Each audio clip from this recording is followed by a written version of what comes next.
Witam Państwa serdecznie w ten upalny dzionek, jak to nasi rodacy pisali kiedyś w komciach na YouTubie, przejmujemy ten wątek. Przynajmniej chwilowo redaktora Macieja Orłosia nie ma, więc ja, redaktor Antoś Orłoś, muszę tu zaprowadzić nowy ład. I w związku z tym będę się wzorował na najlepszym programie informacyjnym w polskiej telewizji, czyli Wiadomościach TVP. Wy pewnie ich nie oglądacie, bo to grozi śmiercią lub w najlepszym wypadku ciężkim uszczerbkiem na zdrowiu, więc zdradzę Wam, że wiadomości od tygodnia nie mówią absolutnie o niczym innym, jak tylko o Donaldzie Tusku. Internauci nawet liczą, ile razy nazwisko nowego, starego szefa Platformy Obywatelskiej pojawia się w programie i wychodzi, że średnio około 40 razy. W WTS musimy być jeszcze lepsi, więc zaczynamy od bicia rekordu. Tusk, Tusk, Tusk, Tusk, Tusk.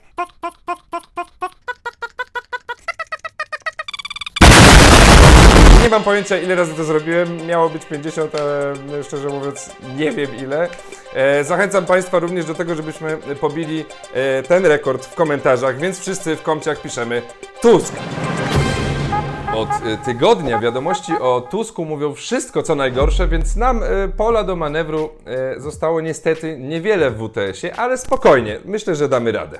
Dziś jest 8 lipca, imieniny obchodzi Adolf. Przypadek? No nie sądzę, bo wiadomo kto miał dziadka w Wehrmachcie. 8 lipca 1357 roku Łeba, wielkie miasto, uzyskało prawa miejskie, co wpisuje się w kontynuowaną przez nasz wspaniały rząd i superprezydenta tradycję wzmacniania roli miast nadmorskich. Mam tu oczywiście na myśli przekop Mierzei Wiślanej, który Elbląg otworzy wreszcie na resztę świata. A komu to jest nie w smak? No oczywiście Donaldowi Tuskowi i totalnej opozycji. 8 lipca 1920 roku z kolei podczas wojny polsko-bolszewickiej w Tarnopolu proklamowano marionetkową Galicyjską Socjalistyczną Republikę Rad. Ha! Donald Tusk z pewnością z rozrzewieniem wspomina to wydarzenie, skoro sam nieustannie dąży, żeby wepchnąć naszą wspaniałą, ale jednak umęczoną ojczyznę w ręce brukselsko-berlińskich socjalistycznych lewaków. No i to tyle, jeśli chodzi o kalendarium grzechów Donalda Tuska. A tak serio to od kilku dni Tusk bryluje w mediach, licząc na to, że wspomnienie kojarzonych z nim czasów bez pisowskiego zamordyzmu tchnie w środowisko Platformy, a przede wszystkim w sflaczałe słupki sondażowe trochę nowej energii. Panie, idź pan. Trzeba przyznać, że przynajmniej jedno wspomnienie, które przywołał, jest niezaprzeczalnie bardzo miłe. Wspomnienie o czasie, kiedy jeszcze politycy odpowiadali na pytania dziennikarzy. Tusk odbył 1,5-godzinną konferencję, podczas której nikomu nie wyłączono mikrofonów, co jest pewnym zaskoczeniem, bo po wcześniejszej konferencji szefa KPRM Michała Dworczyka wydawało się, że jest to w naszym kraju nową normą. A na koniec Donald Tusk jeszcze zaorał pracownika TVP, co było już naprawdę wisienką na torcie. Oglądałem to parokrotnie, za każdym razem serce biło równie szybko. Czy może Pan mi powiedzieć, ale tak z ręką na sercu, ile Pan zarabia miesięcznie? Ja mogę powiedzieć, ile ja tam nie mam, ale żebyśmy od razu wyjaśnili, na czym polega problem. To jest kwestia tego... Wydaje mi się, że to jest kwestia. Mój syn z wyższym wykształceniem, uniwersytet, studia na Politechnice, socjolog, 20 lat zajmujący się transportem w Gdańsku, jest de facto urzędnikiem do spraw merytorycznych dotyczących komunikacji w Gdańsku i zarabia netto poniżej 3000 zł miesięcznie. Chce Pan to nazwać nepotyzmem? Ja się pytam Pana. Ale ja się Pana pytam. Chce Pan to nazwać jeszcze raz nepotyzmem, bo to Pan zawarł w pytaniu tego typu tezę. Właśnie o tym mówię cały czas. O tym niewiarygodnym wprost zakłamaniu. Czy naprawdę myśli Pan, że te łajdactwa, które się dzieją na naszych oczach, można przykryć i manipulować tego typu technikami dziennikarskimi? W przeciwieństwie do Tuska, politycy Zjednoczonej Prawicy w ogóle unikają odpowiedzi na trudne pytania i najchętniej wywiadów udzielają tym mediom, które same sobie na pytania potrafią odpowiedzieć we właściwy sposób. Co pięknie kiedyś pokazał biegający od tygodnia za Tuskiem pan z TVP Info Miłosz Kłeczek. Miłosz Kłeczek. Reformy wymiaru sprawiedliwości, który przeniósł się z gruntu krajowego na grunt międzynarodowy, tak naprawdę osłabia pozycję opozycji. Osłabia pozycję opozycji, to może brzmieć śmiesznie, natomiast patrząc na słupki poparcia, Nowoczesna traci, Platforma Obywatelska bardzo traci, PiS zyskuje. Mimo wszystko Platforma czy Nowoczesna dzisiaj nie zmieniają retoryki, cały czas idą w zaparte, że należy na forum Unii Europejskiej rozmawiać o wymiarze sprawiedliwości w Polsce, o tym, że rzekomo jest łamana konstytucja, łamana praworządność. Dzisiaj rozmawiałem tutaj w Sejmie z Pawłem Rabiejem z Nowoczesnej i pytałem, czy jednak te sprawy nie powinny być dyskutowane w Polsce, w parlamencie, a nie przenoszone właśnie na grunt Brukseli czy też Komisji Europejskiej. Narracja Nowoczesnej pozostaje taka sama. Podważane są w Polsce wartości europejskie. Panie senatorze, dokończymy jeszcze tę rozmowę, przenosimy się do Brukseli, rozpoczyna się konferencja prasowa Fransa Timmermansa.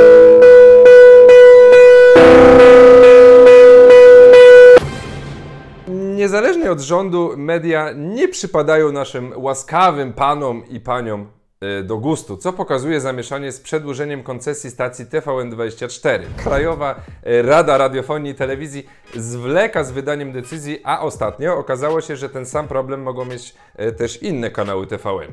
Przypomnijmy, że jeszcze w 2017 roku, kiedy Rada chciała ukarać grupę TVN finansowo, to m.in. pod wpływem nacisków amerykańskiego właśnie rządu ta decyzja została odwołana. Ale to było dawno, wtedy PiS z Ameryką się lubił, bo prezydentem był prawy mąż o bujnej czuprynie i citosowej karnacji. Teraz ojczyzną wolności rządzi jakiś stary na wpół lewak i szczerze mówiąc to się średnio lubimy. Za to coraz bardziej lubimy się z Turcją i Chinami. Wprawdzie jedni to muzułmanie, a drudzy to komuniści, czyli to, czego pan Jarosław i spółka nie lubią najbardziej, ale oj tam.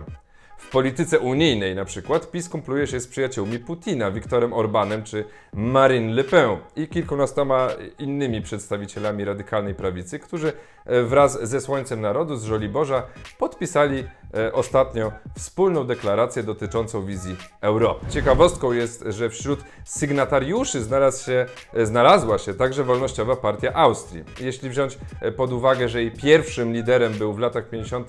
były funkcjonariusz SS, no to chyba wiele mówi o ideologii Unii Europejskiej wymarzonej przez uczestników deklaracji. Nawiasem mówiąc, kojarzycie zdjęcie jakiegoś przypadkowego niemieckiego żołnierza podobnego do Tuska, które tak lubi wykorzystywać TVP Info? To oczywiście chamska ściema, ale to jest prawdziwe zdjęcie partyjnego kolegi austriackich przyjaciół Kaczyńskiego.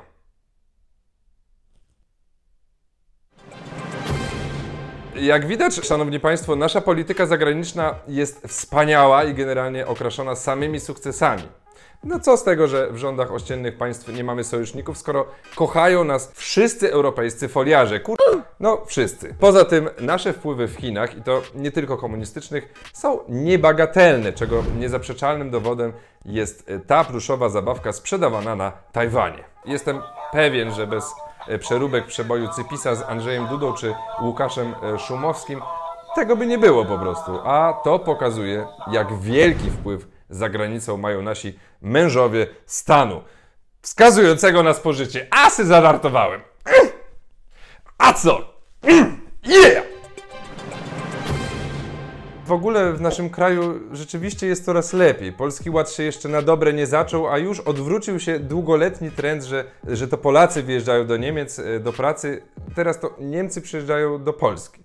A przynajmniej jeden z nich, który właściwie to jest Polakiem podolskim, to znaczy Lukasem Podolskim. Wielokrotny reprezentant Niemiec urodzony w Gliwicach spełnił wreszcie swoją obietnicę, że jego ostatnim klubem przed piłkarską emeryturą będzie Górnik Zabrze. Jako 36-latek jest już tuż przed tą emeryturą, ale na ekstraklasę raczej wystarczy, żeby był jej gwiazdą. Mam nadzieję, że z tym sentymentem do śląskiej drużyny to jest prawda i że nie przekonał go stary argument, że do Polski po prostu warto przyjechać, bo jego samochód już tutaj na niego czeka. Swoją drogą, to jak myślicie, ile będzie zarabiał Podolski w Zabrzu? Tak, no, wystarczy, żeby zdaniem wiceministra finansów załapać się do klasy średniej?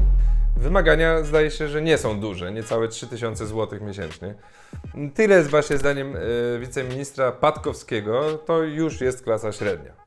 Ciekaw jestem, czy jak ktoś spłaca miesięcznie 2000 zł kredytu mieszkaniowego, to z tymi kilkuset złotymi na życie na resztę miesiąca rozsiada się w swoim skórzanym fotelu, podpalając kubańskie cygaro z witkiem banknotów, popijając swój ulubiony trunek, myśli sobie: tak, jestem klasą średnią. No tak. Zdecydowanie to ja. To właśnie ja. Bez najmniejszych wątpliwości wyższą klasę stanowi europoseł Ryszard Czarnecki i to pod każdym względem, czy to intelektu, czy to kultury osobistej, pazerności, hipokryzji, bezczelności. Można by tak wymieniać w nieskończoność. Niedawno mówiliśmy w WTS-ie o tym, że jako wiceprezes Polskiego Związku Siatkówki obiecywał, że nie będzie pobierał wynagrodzenia. Po czym oczywiście zaczął je pobierać, no bo jak? Teraz, jak ustalił Onet, nie tylko robił to na bezczela, ale jeszcze nielegalnie razem z całą resztą kierownictwa związku, bo nie pozwala na to statut PZPS. Tak wynika z wniosków pokontrolnych Ministerstwa Kultury, Dziedzictwa Narodowego i Sportu, które bez Onetu nie zostałyby prawdopodobnie nigdy ujawnione, no bo po co? Nie od dziś wiadomo, że rządowe kontrole nie są po to, by z nich wyciągać wnioski albo publikować, tylko po to, żeby je zamykać na czarną godzinę w szafach z hakami. Co do naszego kochanego ministra braku kultury, profesora Piotra Glińskiego, to warto docenić jego dokonania na gruncie muzealnictwa. Kilka lat temu stoczył zwycięski bój o Westerplatte, odbierając niezależność Muzeum II Wojny Światowej w Gdańsku, które wbrew zamysłom rządzących nie chciało prezentować partyjnej wersji historii. Od tego czasu zdążył też zdewastować prestiż Centrum Sztuki Współczesnej na Zamku Ujazdowskim w Warszawie, umieszczając na czele placówki homofobów kochających Jana Pietrzaka. A teraz profesor Gliński ostrzy sobie zęby na galerię Zachęta i nie przedłużył umowy dotychczasowej dyrektorce. Kto będzie następcą Hanny Wróblewskiej, której umowa kończy się w grudniu? Może Jan Pietrzak, może Andrzej Rosiewicz.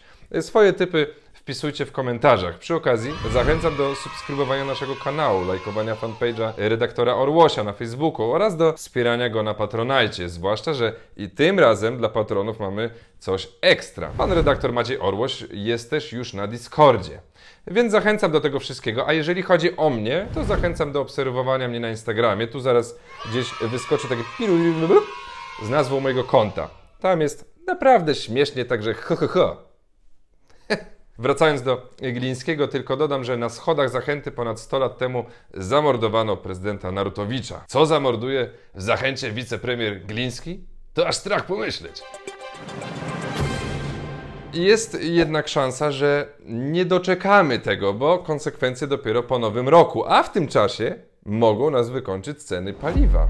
Daniel Obajtek z dezynwolturą godną Jacka Sasina chodzi i rozpiera kasę na propagandowe przedsięwzięcia PiS-u, a tymczasem na stacjach coraz drożej. Jedyna szansa, że PSL rozkręci kampanię pod hasłem 1000 konferencji prasowych przed stacjami Orlenu na 1000 któreś tam lecie państwa polskiego. Okazuje się, że jak Władysław Kosiniak-Kamysz zrobi konferencję przed Orlenem, to na tej stacji po kilku minutach w jakiś magiczny sposób ceny paliwa spadają o 15 groszy.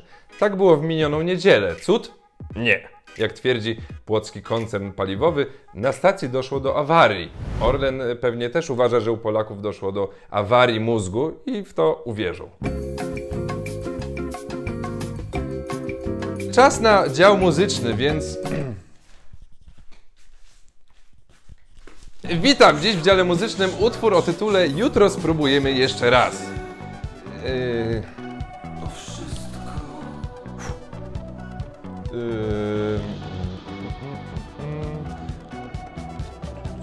No dobra, to niech próbują. Przed państwem Karasz Rygucki.